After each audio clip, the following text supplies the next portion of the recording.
Okay, so this is the Independent Integrated Energy Communities team, and you're going to have to holler because you know it's got so popular here.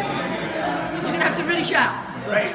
So as you can see here, we kind of have a cyclical process of the science meeting the advocacy, meeting the broad-based community support to build these energy systems around a community level. So you do that in a very democratic process, bringing various stakeholders, all the different voices in the community together to kind of build this from the grassroots level. And I guess as our state leaders harness power. All right, fantastic. So who are the stakeholders that you want involved then in this process to build these independent integrated energy systems? I mean, is this the usual suspects? Who are you involving this time? Well, I would say it's either government or business entities like construction companies and other people who can support the community and kind of start a cycle going. Because you need to start with where's the money.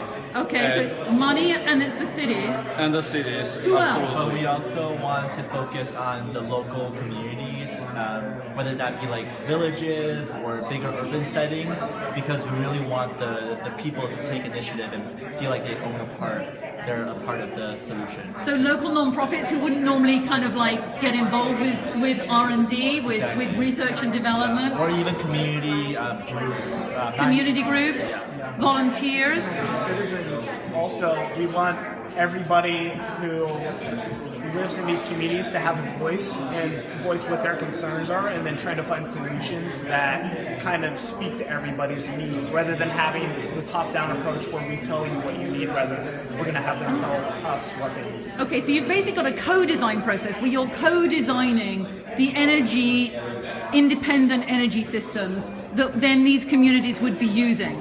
Okay, so what's the value proposition here? What's the benefit of co-designing it rather than just having corporations do it the normal way with venture capitalists?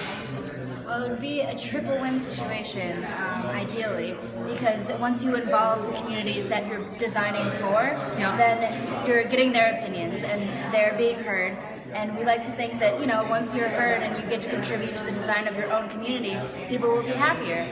There's going to be less resistance. There still is going to be resistance, but you're doing it for a common cause. So you're involving people early so they can work out their differences of vision or how they want to use the technology or how it's going to be deployed. You work that out not at the end then, is that the point? You work it out at the beginning when you're first starting to get the R&D and the product design and the vision in place. All right. So this is a fairly radical process to include communities who would never normally be involved in the development of independent energy systems, to get them involved from the get-go, right from the very, very beginning. All right. And it's also about like bringing something to the community. Let's say like you save on your energy bills, and building through that, like giving people money into pockets, it will get back to business again. Like it's kind of funny loop. They will spend it somewhere, you know. It's So it's going to be mutually beneficial for the companies. It's going to get them to better solutions, faster, stronger adoption in the community. They're going to mainstream their systems much more rapidly, which is going to give them more money to do more great things using a process like this next time around. Absolutely. So it gives the incentivized to also sustain the system, because you have the community support. They'll want to keep reinvesting and maintaining that infrastructure. Have you ever seen anything like this happen before? I think we've seen parts of like different components of our idea, but nothing that's been integrated as well as what we would like to see. So universities would collaborate, for example, with companies, but not including the breadth of radical inclusiveness in terms of communities and stakeholders and constituencies that you're after, right? Today might be an example of where we saw this happen. We had, students, and we had community members who are living in New York City. We had CEOs and representatives from government and universities here today. So I think today was a good mini example of how it is possible. So we bring all the stakeholders like we had here today in dialogue, but this time, essentially, you want them focused on building independent, integrated energy solutions within communities. Yep. Fantastic. Give yourselves a round of applause.